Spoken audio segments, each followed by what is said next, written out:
another episode of Packaging Live, our video series of 15 minutes with an expert. Expert for today's discussion is a name synonymous to the label industry in India. He is often referred as the label man. Let's welcome Mr. Harveer Sani, Chairman Weldon Celloplast. Welcome Harveer ji to the Packaging Live Experts Corner. Thank you very much, Pratik. Thank you for having me on the program. Yes, friends, it's true. The name Harveer Sani and labels is synonymous in India and across the world. Harveer ji, please share us your inspiring journey. Well, the journey has been extensively long. I started working when probably I was still in school, but in the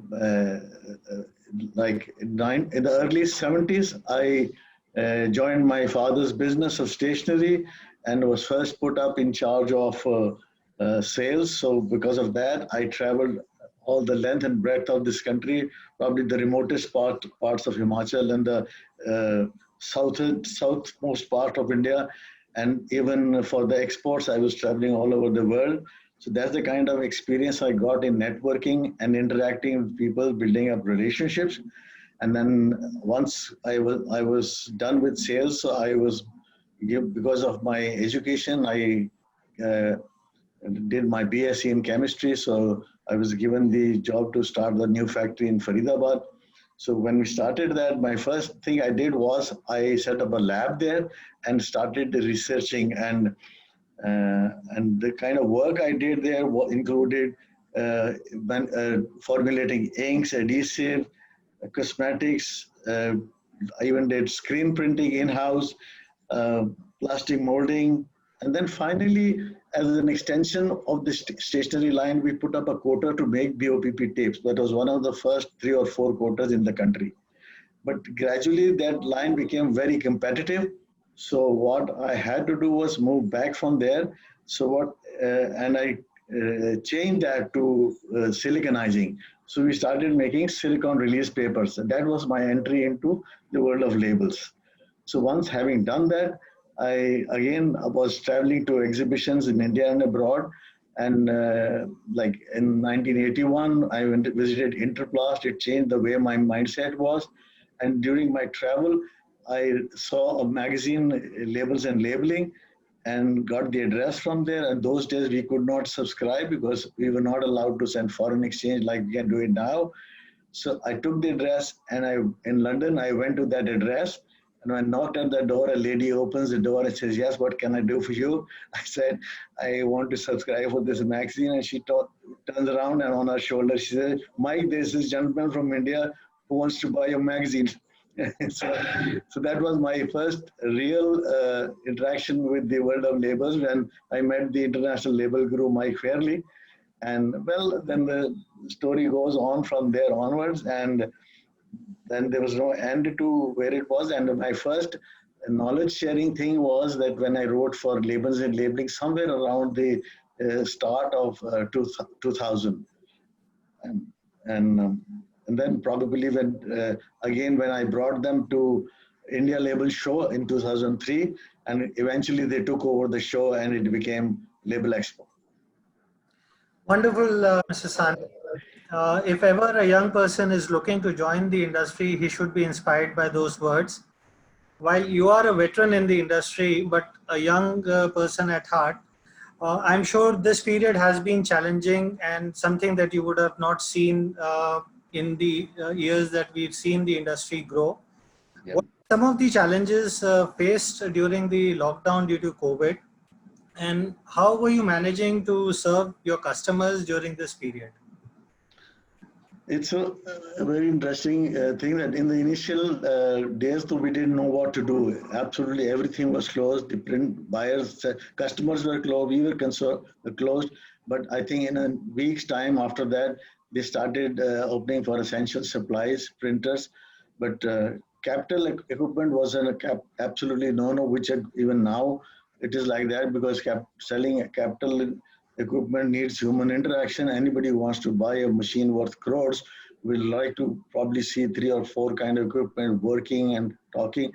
But when it comes to printers wanting to work during COVID, this thing, so they needed consumables, they needed flexible dies, and with no airlines working and there was with no couriers working, the die supplier was based in Europe, in Spain. Uh, we represent LATEC there, and so, but when our customers were frantic and they wanted it, so what we did was we somehow managed to get the dies in by going through uh, various cargo planes, going to different countries and coming. Maybe instead of 3 days, it was taking a week. But we managed to get the dies in. My younger son, KD, somehow got the passes and he would put up all the safety kit on himself and himself go to the airport, collect the die and deliver wherever the label printer could organize. And we supplied all over North India and even in Mumbai. So we got them into India and then they would tell us where to deliver and the rest of the thing they would take care of. But it was quite challenging, but very informative for us that you can even do when things are that bad. Well, yeah, it's a wonderful service experience for your customers then. Harviji, you also represent a label press equipment supplier. Tell us about your forte from the stationery and the label sector into actually representing a label press in India, and what are the kind of opportunities the particular label press brings to the label industry in India? See, since I've seen label evolving, and you know it on my blog, I've written the history of Label India from where it started and where it reached. So, from being just flatbed letterpress machine, just like a stamping machine, to what they have become today is a long journey. We were fortunate that the press that though we have many other equipment, but the main label press is Omet, and we were fortunate to have partnered with them. And the thing is that Omet has been very, very innovative, and they have uh, a bigger spend on R&D than probably anybody else. A major part of they have a bigger workforce in the R&D department than they have in the production department, and they have pioneered and they have led the way on innovation of short wave path, on reduced wastages, and then going wider. And then they've gone into hybrids, automatic registration controls without any operator intervention, and uh, uh, various kind of technologies getting together. And on a single press, they have brought about the possibility to print from shrink sleeves 12 micron to, let's say, 400 GSM board. So it's a single press that could do so much of things. And so that our area of reach has expanded now just from plain labels to now packaging, shrink sleeves, laminate tubes. So it's a much wide field and it's come a long way from the initial years. Yes. Wonderful to hear that, Saniji, because I understand the lockdowns and the COVID scenarios globally have thrown upon a lot of challenge to the industry, and innovation is what will be the future terminology in terms of the growth and the opportunities. Where do you see the label industry go from here in terms of innovations and the opportunities? Well, opportunities will keep on coming because it's a very resilient industry and there is so much more. It's not like uh, probably any other kind of usage where let's say, unfortunate for travel or restaurant business, which have really faced a lot of problems there. But label is something till we humans are social, we are working, we use things, we need modern day consumer products. The packaging has to be there, a label has to be there, because today the consumer is much educated and whatever he buys, he wants to read on a label, and the quality of label and the appeal that the label provides makes it a selling point and brings the customer back. So there is a lot of innovation that can go into a label.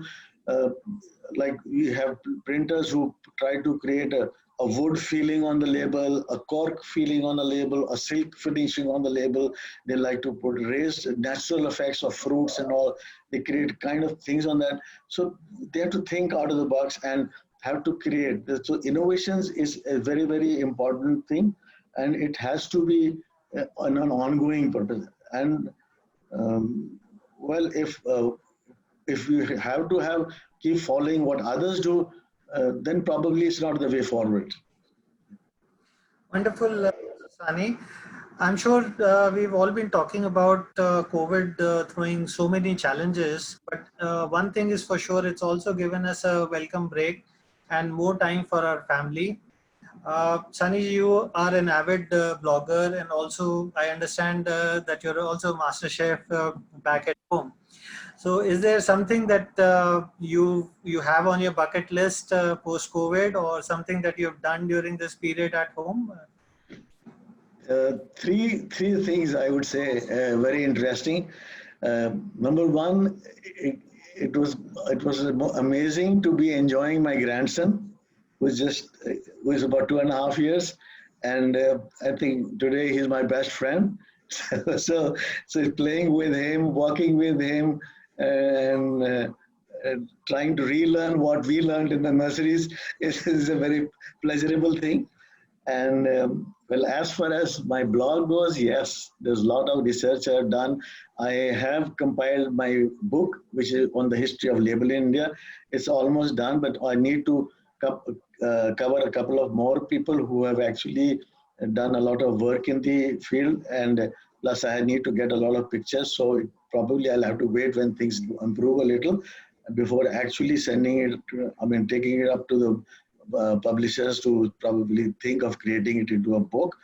And as far as my passion for cooking goes, yes, I try to create new recipes every time, and the whole range of uh, recipes that I'm trying to create is because you know that a few years back I had a heart problem, so I now started working on the recipes, everything, breakfast, lunch, dinner, and I hashtag it as not a drop of oil. So all the cooking I can do, even the curries and all, I can do without oil. Wonderful to see that the kind of health initiatives, but I would definitely want to grab a copy of the label book that you're planning to bring in. And probably I'll sneak into your magical recipes. I'll be inspired to kind of remake, and I'm sure everybody would want to have a healthy lifestyle. Yeah. Finally, Harviji, any message that you want to share with the industry? Yes, keep working, be positive all the time. Be so far in the last so many years, I've never seen the industry uh, go negative. It's always been a growth-oriented industry, registering in recent years consistent double-digit growth. So try not to follow a me too kind of an approach. If somebody does something, I will also do that. So there you're getting into unnecessary competition. Try to do something new, try to do, and uh, adopt the housekeeping and the safety rules that are now being enforced by the government. Make them a habit now. Let the life change as it is so that the future people get used to a safer kind of living and better, cleaner house. When we go abroad, we see what cleanliness is there. If that kind of thing we are doing it now, we should retain it. We should not go back to the same old unkept kind of things. Automation and workflow are very, very important thing, uh, and inventory management, because if you bring in automation, you are saving on one big thing, that is manpower management. With lesser people you are bringing more work. And then workflow management is so important. You can cut down on your stocks, you order just in time, bring only that stock, keep it lined, keep your jobs ready, go everything by MIS system, so that when reels come in and the final product goes out, it's all in a flow. It does not mean half work done, go to the store, half work done, go to the store. It has to be in a workflow. It is the same kind of thing. It should flow around the factory and out, in and out. That's how it should be. And manage your waste well and dispose it well, because sustainability is going to be the need of the hour. With what has happened to us, we need to stay healthy, stay safe. Inspiring word, Mr. Sani, and I thank you for sharing your valuable time today. You've kind of summed up a complete business plan for somebody wanting to be part of this industry, and I wish that the label industry comes back and bounce backs with tremendous growth, and we see the kind of growth structures that the industry is used to. So again, thank you for your time, and I hope to see you very soon, hopefully on a floor of the exhibition. And we love to have the visitors come and see the kind of innovations and technologies you have to offer to the industry. Take care and stay safe, sir. Thank you so much again. Thank you. Thank you very much. Thank you.